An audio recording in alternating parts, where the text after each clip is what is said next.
Well, praise the Lord, everybody. परमेश्वर के नाम की स्तुति हो, hallelujah. We welcome you all once again to this meeting online. हम एक और बार आपको इस मीटिंग जो ऑनलाइन टेलीकास्ट किया जा रहा है, आपको हम स्वागत करते हैं। We want to go into today's topic, which is let God arise and his enemies scatter. हम आज के विषय की ओर बढ़ना चाहते हैं, परमेश्वर उठे और उसके शत्रु को तितर बितर कर दे। This is a prayer in the book of Psalms. और ये एक प्रार्थना है जो भजन संहिता में लिखा गया है। And this is a prayer of desperation. और ये प्रार्थना उस तकलीफ के बीच में से, विलाप के बीच में से निकल कर आई है। When it comes to a point when you have said, God, enough is enough. और जो है इस प्रकार एक अवस्था में आप पहुंच चुके हो जहां पर आप परमेश्वर से ये कहते हो कि परमेश्वर अब बस हो गया, इससे ज्यादा नहीं हो सकता। You ask God, God, you arise and let your enemies scatter. और आप परमेश्वर से ये प्रार्थना करते हो कि हे परमेश्वर तू उठ जा और मेरे शत्रुओं को तितर बितर कर दे। Now, this is a kind of prayer that most of us probably will not like. और ये इस प्रकार की एक प्रार्थना है जहां पे हम में से अधिकतम लोग ये पसंद नहीं करते। Because we think about this verse and then, we say, how can we say God arise and let the enemies run?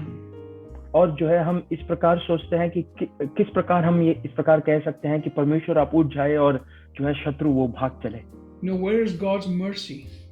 और कहां पर है परमेश्वर की दया और करुणा? Where is God's love? और कहां पर है परमेश्वर का प्रेम?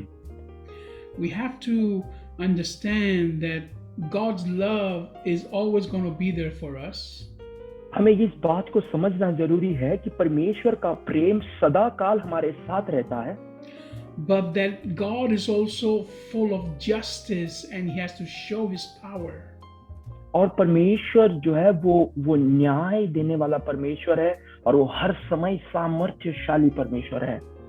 How did people see God's power in the Old Testament? किस प्रकार पुरानी वचन में, पुराने नियम में लोगों ने परमेश्वर का ताकत और बल देख पाए? How did God see? How did the people know that there is a God? और किस प्रकार लोगों को ये पता चला या वो जान पाए कि परमेश्वर है? Was it by the amount of money people made? क्या ये लोगों की धन संपत्ति के कारण था? When you saw a king full of wealth and you saw people prospering, is that when you said, oh yes, there is a God? क्या जब राजा के पास बहुत धन संपत्ति, उनके खजीने भर जाते थे या लोगों के पास बहुत सारे भेड़ बकरियां बाकी सारी चीजें होते थे, इससे उन्हें लगा कि परमेश्वर जीवित है? No, it wasn't then. ये इस प्रकार से नहीं था। People realized there was a God when there was destruction. लोगों को ये पता चला कि परमेश्वर है जब उनके आसपास में जब नुकसान हुआ करता था, when there was a lot of suffering, जब बहुत तकलीफ से लोग गुजरते थे, when there were tornadoes and there was lightning, और जब जो है बिजली गड़कती थी और आंधी तूफान बहते थे, that's when you know that God exists. और तब आपको ये पता चलता था कि ये चीज जो है वो सही में परमेश्वर है कर। When we think about the crossing of the Red Sea that was done with Moses, जब हम लाल समंदर को पार करने की वो दृश्य को जब देखते हैं, मूसा जब ले चलता है, people knew there was a God not only because of the Red Sea that opened up, लोग ये जानते थे कि परमेश्वर है, इसीलिए नहीं कि लाल समंदर दो भाग होकर लोग वहां से चल पाए, but because God drowned the whole Egyptian army in that sea. क्योंकि परमेश्वर ने उन सारे इजिप्टियों की सेना की टुकड़ी और उनके रथों को उस पानी में डुबो दिया। And the scientists say that sea was not more than 2 feet high. Deep. और जो है वचन के पंडित इस प्रकार कहते हैं कि वो जो समुंदर था 2 फीट से गहराई उसमें नहीं थी। So you see, God chooses to show himself not as a teddy bear, but as a great destructor of evil. और जो है परमेश्वर इस प्रकार से, परमेश्वर जो है वो जो है शत्रु को नाश करने वाला परमेश्वर है कर हम वचन से सीख सकते हैं. He is not someone like a teddy bear we can go and hug. और जो है वो एक टेडी बेयर के समान नहीं जहाँ उसे हम जाकर जो है गले मिल सकते हैं. See, God's love is not for us to have hugs and kisses. परमेश्वर का प्रेम हमें जो है गले मिलने से या फिर प्रेम उस प्रकार से जताने से नहीं है. God's love is that he does not destroy us. परमेश्वर का प्रेम इस प्रकार हम पे प्रकट होता है कि वो हमें नाश होने से बचाता है. So when we say let God arise and let his enemies scatter, जब हम ये कहते हैं कि परमेश्वर आप उठ जाए और हमारे शत्रु को तितर-बितर करे, we are asking God to show love towards us. तब हम परमेश्वर से ये मांग करते हैं कि परमेश्वर आप हमारे ऊपर प्रेम दिखाए and you show your wrath and your destruction upon your enemies. और आप अपना क्रोध और अपना गुस्सा अपने शत्रु की ओर बरसे. Now, who are God's enemies? और अब कौन है परमेश्वर के शत्रु? First of all, it is those people that deny that God exists. सबसे प्रथम वो लोग हैं जो कहते हैं कि परमेश्वर अस्तित्व में है ही नहीं. And second of all, it is those that deny that Jesus Christ is the only God.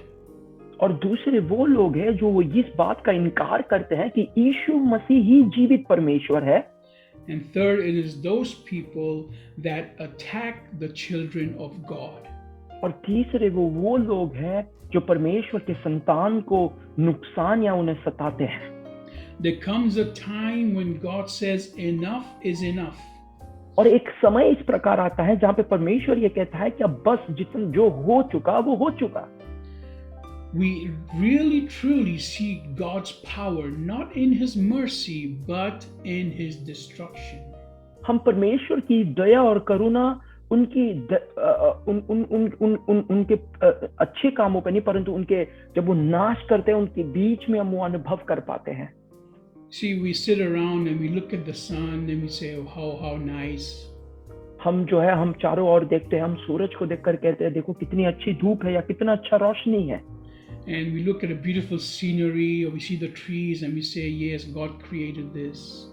हम प्रकृति को देखते हैं, हम अच्छे झाड़ पौधे को देखते हैं, हम कहते हैं कि देखो मसीह ने परमेश्वर ने कितना खूबसूरत इन्हें रचा है. And that all is good. और ये सारी चीजें बहुत अच्छी है. But if you really want to walk correctly with God, you have to really fear him when you see thunder and lightning. और अगर आपको परमेश्वर के साथ चलना है तो आपको परमेश्वर को भय मानकर उनके पद चिन्हों पर जो है चलना बहुत जरूरी है. You have to understand who God actually is when you see tsunamis. और जो है तब आप जब आंधी तूफान और बड़े सुनामी के समान तकलीफ बढ़कर आती है उसके बीच में सही में परमेश्वर कौन है ये समझना बहुत जरूरी है. When we are seeing now the thousands of people dying through COVID, we see God's power. जब हजारों की संख्या में लोगों की मृत्यु कोविड महामारी के कारण विश्व भर में जब हो रहा है इसके बीच में हम परमेश्वर की दया और करुणा को जो है अनुभव कर पाते हैं. God is in control of all things. परमेश्वर इन सारी चीजों के जो है पूरे कंट्रोल में मसीह है. And he has the power to give life or to give death. और परमेश्वर के पास वो अधिकार है जिन्हें जीवित रखना है किन्हें मृत्यु की ओर ले चलना है. Let's go to Deuteronomy chapter 32. हम व्यवस्था विवरण उसके 32वें अध्याय में ध्यान लगाएं. Deuteronomy chapter 32. व्यवस्था विवरण उसका 32वां अध्याय. Let's go to verse 39. और उसका 39वां वचन हम पढ़े.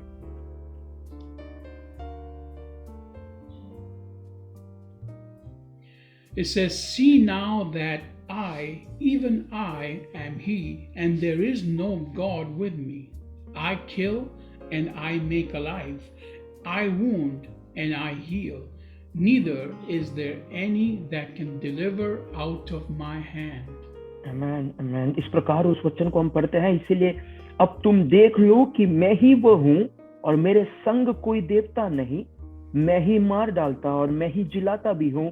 मैं ही घायल करता और मैं ही चंगा भी करता हूँ और मेरे हाथ से कोई नहीं छोड़ सकता। It's very clear God here is letting us know that He is in charge of all things. और बहुत ही स्पष्ट रूप में परमेश्वर हमें ये समझाने की कोशिश करे कि वो इन सारे चीजों को जो है ले चलते हैं। It is God who gives us life and God who takes away our life. और जो है परमेश्वर हमें जीवित रखता है। परमेश्वर है जो हमें जो है हमें उसे मारना भी है तो वो ही वो निर्णय करता है। It is God who gives us healing and God who makes us sick. और परमेश्वर ही हमें घायल करता है। परमेश्वर ही हमें चंगाई भी प्रदान करता है। Now, does that mean He's a bad God? इसका मतलब ये नहीं कि क्या वो बहुत ही बुरा एक परमेश्वर है। No, He's just letting you know that He is in control of everything. परंतु ये ऐसा नहीं है, परंतु वो इस बात को बताना चाहते हैं कि वो सारी चीजों के नियंत्रण वो करते हैं। He is the one that allows us to get sick. और वही है जो वो अनुमति देते हैं ताकि हम बीमार हो या हमें तकलीफ पहुंचे। He is the one that allows us to die before our time. और जो है वही परमेश्वर है जो अनुमति देते हैं कि हमारे समय से पहले हमारा मृत्यु हो। And He is the one that gives us healing and long life. और वही है जो हमें चंगाई प्रदान करते हैं और लंबी उम्र के साथ हमें आशीष देते हैं। So we have to understand and live with this fear and respect towards God. और हमें इस बात को समझना है और भय के साथ परमेश्वर को आदर पूर्वक उसके पास हमें पहुंचना है। Because many people are praying right now saying, God, stand up and destroy the enemies. क्योंकि अनेक लोग ये अब प्रार्थना कर रहे हैं कि परमेश्वर आप उठ जाए और आपके शत्रु को तितर बितर करे।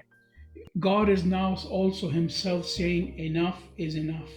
परमेश्वर अब खुद ये कहते हैं कि जो हो चुका वो हो चुका, बस हो गया। He cannot take any more of His people being stepped upon. और अब वो और नहीं सहन सकते जहां पे उनकी संतान, उनके लोग, उनकी प्रजा अब और तकलीफ में गुजरे। He cannot stand anymore His name being mocked. और जो है अब वो और सहन नहीं कर सकते जहां पे उनके नाम की जो है मजाक और ठट्ठा उड़ाया जा रहा है। He cannot stand anymore that the people of the church are being mocked. और जो है अभी वो और नहीं सहन कर सकते जहां पे कलेशी और कलेशी के प्रियजनों को मजाक और तकलीफ के द्वारा गुजरना पड़ रहा है। It's coming a time now when even Christians are being directly attacked. और जो है एक समय आ रहा है जो हम अभी के समय पर है जहां पर ईसाई लोगों को सीधी तरह उनकी ओर आक्रमण किया जा रहा है। And every single one of those Christians is praying right now, God arise and let your enemies be scattered. और वो एक एक ईसाई लोग, ईसाई प्रिय व्यक्तियां प्रार्थना करें कि परमेश्वर आप उठ जाए और आपके शत्रु को आप तितर बितर करें। And this is what God is about to do right now. और वही है जो परमेश्वर अभी इसी हमारे बीच में वो करना चाहता है। He is not going to allow His name anymore to be mocked. और वो अभी और अनुमति नहीं देंगे जहां पे उनका नाम और मजाक की ओर या ठट्ठा उड़ाने की ओर चला जाए। He will not allow His people to be trampled on anymore. और जो है अब वो और अपने प्रजा की नाम को और उनकी प्रजा को सताने के लिए भी और वो अनुमति ना देंगे। Because God is now going to show real mercy for those that repent. और परमेश्वर जो है उनकी करुणा उनकी ओर प्रदान करेगा जो सही में मन फिराकर मसीह की ओर बढ़ते हैं। Now we all preach about God's love. हम सब परमेश्वर के प्रेम के बारे में प्रचार करते हैं। We all talk about His grace. हम उसकी जो है उनकी वो आशीष के बारे में हम प्रचार करते हैं। We all talk about His patience. हम जो है उसकी कृपा और उसकी सहनशीलता, क्षमा के बारे में हम बात करते हैं। And we always talk about His mercy upon us. और जो है उसकी कृपा जो हमारी ओर है उसके बारे में हम हर बार जो है बात करते हैं। Let's look at some verses that talk about God's mercy. हम कुछ वचन पे ध्यान लगाएं जहां पर मसीह परमेश्वर की दया के बारे में वर्णन किया जाता है। Actually, let us go first to Psalms 68. हम जो है भजन संगीता 59 पर अपना ध्यान लगाएं, where we have the main verse for today's teaching. जहां पे हमारा मुख्य वचन है आज के प्रचार के लिए। Psalm 68, verse 1, 2, and 3. भजन संहिता 68 उसका पहला, दूसरा और तीसरा वचन। It says, "Let God arise, let his enemies be scattered, let them also that hate him flee before him." परमेश्वर उठ और उसकी शत्रु तितर पितर हो और उसके बैरी उसके सामने से भाग जाए। As smoke is driven away, so you drive them away. As wax melts in the presence of fire, so the wicked die in the presence of God. जैसे धुआं उड़ जाता है वैसे ही तू उनको उड़ा दे, जैसे मोम आग में आंच में पिघल जाता है वैसे ही दुष्ट लोग परमेश्वर की उपस्थिति से नष्ट हो। But the righteous rejoice and exult before God, they are overwhelmed with joy. परंतु धर्मी आनंदित हो, वे परमेश्वर के सामने प्रफुल्लित हो, वे आनंद में मगन हो। Amen. Amen. Amen. So here this prayer is very clearly saying those that hate God need to be destroyed. ये बहुत ही स्पष्ट रूप में ये प्रार्थना ये कह रहा है कि जो भी परमेश्वर के बैरी रखते हैं या बैर करते हैं उन्हें नाश होना जरूरी है। And those that are righteous, those that have accepted Jesus Christ, those will rejoice. और जो धर्मी व्यक्तियां हैं, जो परमेश्वर की धार्मिकता के साथ चलते हैं, वो परमेश्वर में प्रफुल्लित होंगे, वो आनंदित होंगे। They will not rejoice because others are dying. वो इसीलिए नहीं वो खुशी मनाएंगे क्योंकि दूसरे मर रहे हैं। They will rejoice because they have been saved by God's mercy. वो इसीलिए आनंदित होंगे क्योंकि वो परमेश्वर की दया के कारण जो है उन्हें उद्धार मिला है। See, we cannot understand mercy and grace and forgiveness. हम ये बात को नहीं समझ सकते परमेश्वर की कृपा, परमेश्वर का दया और परमेश्वर जो हमें क्षमा करता है, if we do not first understand repentance. अगर हम मन फिराव के बारे में अगर हम समझ नहीं पाए तो, if we don't first understand that we are nothing, that we can be gone tomorrow, we will never understand God's mercy. हम इस बात को जब तक नहीं समझ पाएंगे कि मैं कुछ भी नहीं हूं और मैं कोई भी क्षण समय पर इस दुनिया से चल बच सकता हूं, परंतु मैं इसीलिए हूं केवल परमेश्वर की दया और करुणा के कारण। If you are watching this today, it is because God has had mercy on you and you have crossed over into this new year. और जो है आज अगर आप हमें सुन रहे हो तो ये केवल इसीलिए है ताकि परमेश्वर आपकी ओर दया दिखाया है और आपको 2022 में उन्होंने प्रवेश कराया। If you have not accepted Jesus Christ, God is giving you another chance today to accept him.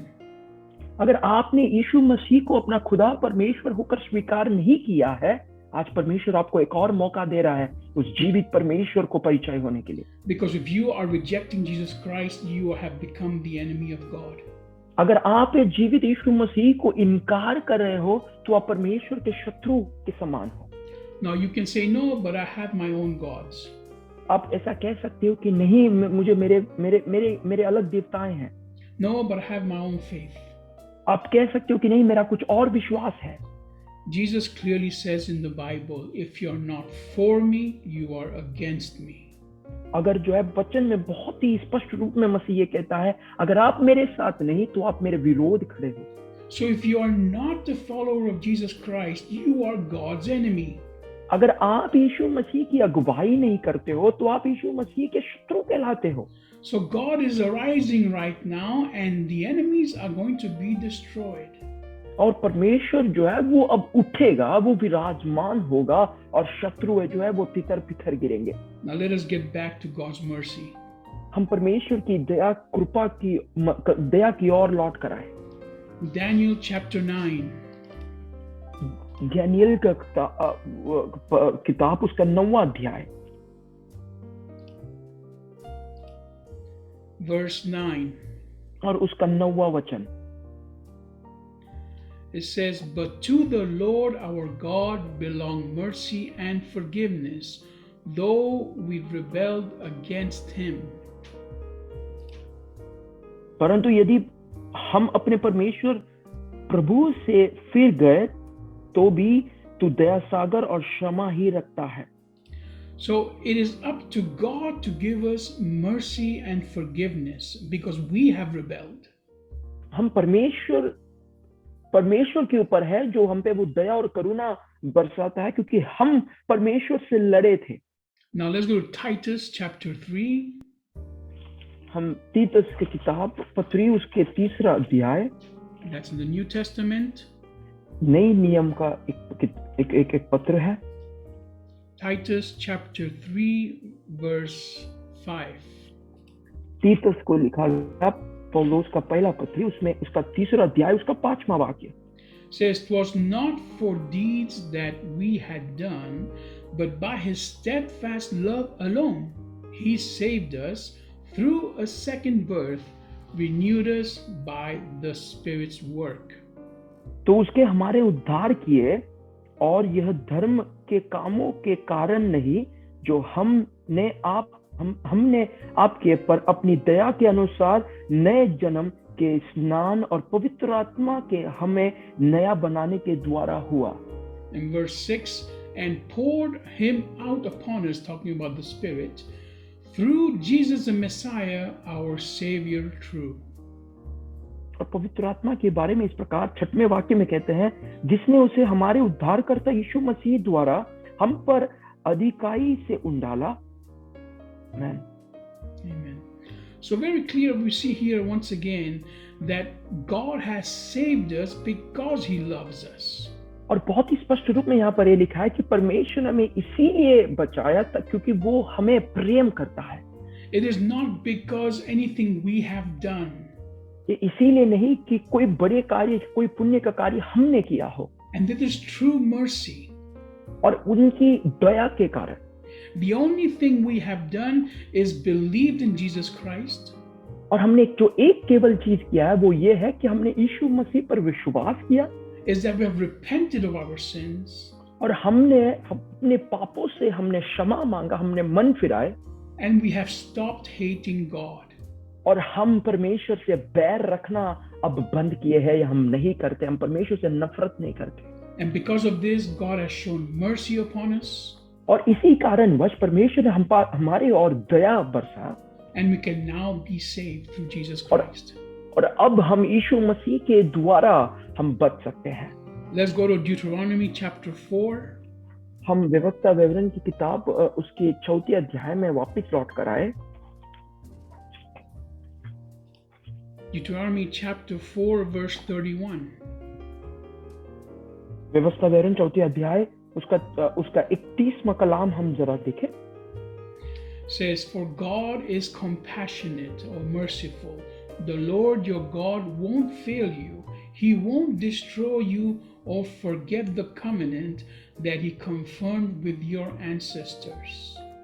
क्योंकि तेरा परमेश्वर यहोवा दयालु ईश्वर है, वह तुमको ना तो तोड़ेगा ना नष्ट करेगा, और जो वाचा उसने तेरे पितरों के शपथ खाकर बांधी है उसको नहीं भूलेगा। Amen. So once again, God is letting us know here that He is merciful to us because of the promise He made to Abraham. और जो है यहाँ पे वापस परमेश्वर हमसे ये स्पष्ट रूप में कह रहे हैं कि वो हम पे दया करेगा, क्योंकि वो मेरे पिता अब्राहम की और वो वफादार था। Because of the promise He made that He will not destroy the world again with water, okay, what He said before, then this way He has mercy upon us. और जो है जो वाचा उन्होंने बनाया था कि मैं अब लोगों को जो है पानी से या बाहर से उन्हें नाश नहीं करूंगा, जो वाचा उन्होंने पिताओं से बनाए थे। And so God is showing once again His mercy by not destroying us when we deserve to be destroyed. और परमेश्वर एक और दफा हमारे और उनकी प्रेम और दया को बरसा रहे हैं, जहां पे हमें नाश करना चाहिए था वो बिना नाश किए हुए हमें वो जीवित रख रहे हैं। Now, I'm not preaching here a message for us to be scared. मैं यहाँ पे इस प्रकार का एक प्रचार नहीं कर रहा ताकि आपको घबराऊं या आपको डरा पाऊं। I'm just preaching this so that you become serious about what God is doing. मैं इसीलिए इस बात को प्रचार कर रहा हूं ताकि आप इस चीज से थोड़ा और ध्यानपूर्वक ध्यान दे जो परमेश्वर हमको जानना चाहता है। Because God is clearly standing up and saying enough is enough. क्योंकि परमेश्वर बहुत ही सही तरीके से वो अब उठ गए हैं और वो ये कह रहा है कि जो हो चुका वो जितना हो चुका उतना हो चुका। See, when the people of Israel were about to enter the promised land, जब इजराइल की प्रजा वागदाय शहर पर राज्य पर जब प्रवेश कर रहे थे, they first had to cross over the Jordan into Jericho. जो है पहले उन्हें योर्दान की नदी को पार करना था, उसके जेरिको और उसके बाद योर्दान की नदी को उन्हें पार कर जाना था। And before crossing the Jordan, they sent a couple of spies into Jericho. और जो है योर्दान की नदी को पार करने से पहले 2 लोगों को यहोशुआ ने भेजा था कि वो शहर को वो देख कर आए। Because they wanted to see, how fortified, how strong the city was before they could go and take over it. और जो है उन्हें इस बात का ध्यान रखना था कि वो शहर किस प्रकार से है, किस प्रकार से वो शहर बांधा गया है, तो उस कब्जा करने के पहले उन्हें उसके बारे में जानना था। And the spies went and they met a prostitute who took them inside.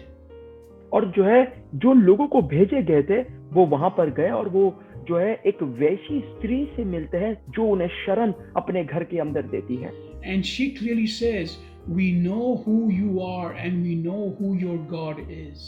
और जो है वो वैसी स्त्री जो है दो जासूसों को भेजा गया था उनसे, वो कहती है कि मैं जानती हूँ कि तुम्हारा परमेश्वर कौन है और तुम कौन हो कर। Now, why did they know who the God of the Israel people was? और क्यों वो स्त्री को इस प्रकार पता चला कि इस्राएल का जीवित परमेश्वर कौन है? Not because they had lots of money or they were royalty or they were famous. और इसीलिए नहीं कि उनके पास बहुत धन संपत्ति था या उनके पास बहुत नाम शौहर था, इसीलिए नहीं। It is because of the great destruction God had done for the enemies of the Hebrew people. क्योंकि वो इसीलिए था कि बहुत बड़ा एक नाश जो हिब्राई लोगों की और परमेश्वर ने जो किया। Everyone had heard that the Egyptian army had been destroyed because they were chasing the people of God. और सभी लोगों ने इस बात को सुना था कि मिस्रैम के लोगों को परमेश्वर ने सत्यानाश किया क्योंकि वो लोग परमेश्वर के संतान और उनके परमेश्वर के प्रजा की ओर भाग रहे थे। And everyone had heard the stories of how when the Israeli people, being a small army, went against a big army, they would always win. और जो है उन्होंने इस बात का भी याद रखा कि किस प्रकार जो इजराइल की सेना की टुकड़ी एकदम कमजोर और छोटा होने के बावजूद भी बड़े-बड़े सेना की टुकड़ियों को गिरा डाला। So God was known back then not because of the shower of love, but because of the destruction against the enemies of God. और परमेश्वर पिछले पुराने जमाने में भी इसीलिए नहीं वो जाना जाते थे कि लोगों के पास धन संपत्ति था, परंतु इसीलिए ताकि उनका जो बल और जो ताकत है और जो दुष्टों को नाश करने के बल के कारण वो जाने जाते थे। So in this Deuteronomy chapter 4, we see that God says, "I will not destroy you, and I will have mercy because of my promise." व्यवस्था वैरन उसके 4 अध्याय में हम ये पढ़ते हैं कि मैं तुम्हें नाश नहीं करूंगा, मैं तुम्हें नष्ट नहीं करूंगा, परंतु मैंने जो वाचा जो शपथ खाई है उसे मैं जरूर पूरा करूंगा। Now let's go to Jeremiah chapter 3 verse 12. हम जेरेमिया आपके अध्याय जेरेमिया की किताब में जाए, उसका 3 अध्याय का 12वां वचन हम पढ़े। Jeremiah chapter 3 verse 12 says, "Go proclaim these words to the north and say, Return, unfaithful Israel, declares the Lord. I won't look on you in anger, for I am gracious, O merciful, declares the Lord. I won't remain angry forever." इस प्रकार हम इस वचन पढ़ते हैं, तू जाकर उत्तर दिशा में ये बता प्रचार कर, यहोवा की यह वाणी है, वे भटकने वाली इस्राएल लौट आ, मैं तुझ पर क्रोध की दृष्टि नहीं करूंगा, क्योंकि यहोवा यही वाणी में है, मैं करुणामय हूं, मैं सर्वदा क्रोध न रख रहूंगा। So once again, here God is telling us over and over again that He's not going to be angry forever. बार बार मसीह हमसे ये बता रहे हैं कि वो सर्वदा हमारे और क्रोध नहीं रखने वाले हैं। That all He wants is for us to take Him seriously. और जो है सभी परमेश्वर यही हमसे चाहता है कि हम परमेश्वर की वचन की ओर गौर फरमाएं, and that we return to him, he will have mercy over us. और जो है हम उसकी ओर लौट कर आए, हम लौट कर वापिस मसीह की ओर आए, ताकि वो हम पर दया और करुणा बरसे। Because this is God is giving us a last time right now before Jesus Christ returns. और जो है परमेश्वर हमें वो आखिरी मौका दे रहे हैं, जब मसीह यीशु का दूसरा आगमन से पहले वो हमें ये बता रहे हैं कि वापस लौट आओ। Now in this verse, God is talking to his people. और इस वचन में परमेश्वर अपनी प्रजा से ही बात कर रहे हैं। He's talking to those that have known him as God and Creator. और वो जो उन लोगों से बात कर रहे हैं जो ये जानते हैं कि परमेश्वर हमारा सृष्टिकर्ता और हमारा परमेश्वर हमारा प्रभु है। So we can talk and say that God is talking to the Christian believers. और हम इस प्रकार से बता सकते हैं कि परमेश्वर ईसाई धर्म या ईसाई व्यक्तियों से जो विश्वास करते हैं उनसे वो बात कर रहे हैं। He's telling them, if you return to me, I will not destroy you. और परमेश्वर उनसे ये कह रहा है कि तुम वापस लौट आओ तो मैं तुम्हें नाश नहीं करूंगा, I will have mercy over you. मैं तुम्हारे और दया करूंगा, I want you to come back to me. मैं चाहता हूं कि तुम लौट कर वापस आओ। This is what God is telling us today. और यही परमेश्वर आज हमसे भी बता रहे हैं। Because if you are someone that does not believe in God, you are an enemy of God. अगर आप कोई उस प्रकार के व्यक्ति हो जो परमेश्वर पे विश्वास नहीं करते हो तो आप परमेश्वर के शत्रु कहलाते हो। If you're someone that has rejected Jesus Christ, you are an enemy of God. अगर जो इस प्रकार का कोई है जो यीशु मसीह को इनकार किए है तो आप परमेश्वर के शत्रु कहलाते हैं। Even if you knew Christ before and now you're not walking the way you should, you have become an enemy of God. और जो है अगर आप परमेश्वर को पहले जानते थे परंतु आप अब नहीं जानते हैं तो आप परमेश्वर के शत्रु बने हैं। And if you are rejecting the people of God, you have become an enemy of God. अगर आप परमेश्वर की प्रजा और उनकी संतान को इनकार या उन्हें अलग रख रहे हैं तो आप परमेश्वर को जो है अलग रख रहे हैं। And God is showing mercy for a season. परमेश्वर इस ऋतु में इस समय पर हमारी और वो दया और करुणा बरसा रहा है। But the prayers are going up to heaven saying, God, arise and let your enemies scatter. परंतु ये प्रार्थना स्वर्ग की ओर उठ रही है कि हे प्रभु, हे परमेश्वर, तू उठ और तेरे शत्रुओं को तू तितर-बितर कर दे। God has no problem destroying anybody. परमेश्वर को इसमें कोई हिचकिचाहट नहीं है ताकि वो किसी को नाश ना करे। We will continue this next week. हम इस वचन को, इस विषय को आगे अगले हफ्ते में भी हम इसे मनन करेंगे। And so we understand that God is still showing us mercy. और हम इस बात को समझते हैं कि परमेश्वर अभी भी हमारे और वो दया और करुणा बरसा रहा है। But the moment Christ returns, it will be too late. परंतु वो समय पर जब मसीह लौट कर आए तब हमारे जीवन में बहुत देरी हो चुकी होगी। And if you die before that, it will be too late. अगर आप उसके पहले आपका मृत्यु होता है मसीह को जाने बगैर तो आपके जीवन में बहुत देरी होगी। Now I am talking to those that do not follow Jesus Christ. मैं उन लोगों से बात कर रहा हूँ जिन्होंने यीशु मसीह को पालन नहीं करते या यीशु मसीह की अगुवाई नहीं करते। And even to those that have accepted him but have become cold. और जो है उनसे भी मैं ये बता रहा हूँ जो मसीह को स्वीकार तो किए हैं परंतु अपना जीवन एक ठंडापन के अनुभव से चलते हैं। Because if you're not walking with Christ, you're walking against him. परंतु क्योंकि आप अगर मसीह के साथ नहीं चल रहे तो आप मसीह के विरोध या मसीह के विरोध में चल रहे हैं। Times are changing. समय बदल रहा है। God is allowing destruction. परमेश्वर नाश होने के लिए अनुमति दे रहा है। God is allowing evil. परमेश्वर दुष्टता को अनुमति दे रहा है। God is allowing all these natural disasters to happen in the world. परमेश्वर इन चीजों को अनुमति दे रहा है कि So that जो भी we realize प्राकृतिक, that he's alive, क्योंकि हम इस बात को समझे कि वो जीवित है, that he's all powerful, क्योंकि वो पूरा सर्वशक्ति और सामर्थ्यशाली परमेश्वर है, and that we need to run to Jesus. और इस क्यों हम मसीह की ओर दौड़ कर चले। If you do not know Jesus Christ, अगर आप यीशु मसीह को नहीं जानते हो, then today is the day for you to run to him. और जो है आज वो दिन है जब आप मसीह की ओर भाग कर आओगे। If you have drifted away from him, अगर आप उनसे दूर हो चुके हो, then run back to him. और जो है उसके और दौड़ कर चले। God will accept you. परमेश्वर आपको स्वीकार करेगा। God will have mercy upon you परमेश्वर आपकी और दया करेगा, because of the promises he made to the forefathers, to Abraham. क्योंकि जो वादा उन्होंने अपने पूर्व पिता की ओर किए, Because we are now living in the new covenant. क्योंकि हम नए नियम की वाचा पर अब स्थित है, And his patience is large, is big. क्योंकि उनकी दया हमारे और इतना बड़ा है।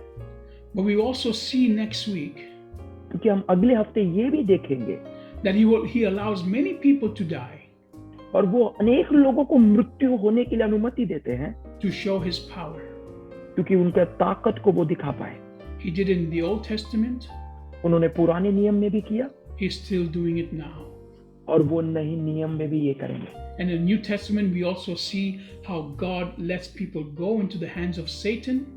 और जो है हम ये भी देखेंगे कि किस प्रकार परमेश्वर अपनी प्रजा को शैतान के हाथ पर सौंपता है, So that we see his power, the power क्योंकि of God. हम ये देख पाए कि परमेश्वर का सामर्थ्य को हम समझ पाए।